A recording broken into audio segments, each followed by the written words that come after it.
My name is Frank Thompson and I'm the Associate Director of the new musical The Bodyguard at the Adelphi Theatre.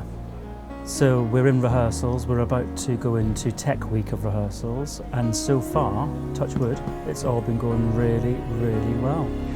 It's a strange process, but it's also doubly exciting because the legacy that was left by Thea Sharrock, the original director, was such a strong blueprint.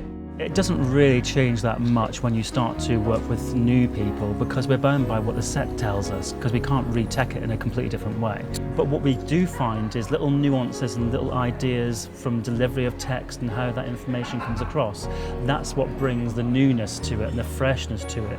So you get a different energy and a slightly different drive to it. The main surprise will be, well, revelation will be Beverley Knight.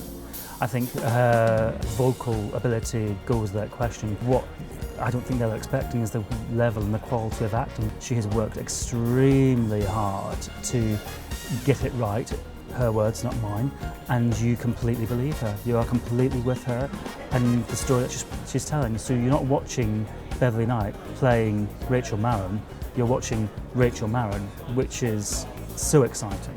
Tristan is a consummate actor, has a very different approach to the role of what Lloyd did, but both, which has been really good for me, is they get on really well, and that's off stage. So they're developing this really nice friendship. That's really useful because when you're playing those high octane scenes, or the opposite and the high love scenes, then you've got something to work off because they like each other, and it's a really nice energy in the room with both of them. Looking at the stalker and what that entity brings to the play or musical is quite interesting actually, because he doesn't say an awful lot on the page, but the presence of him within the piece is very strong.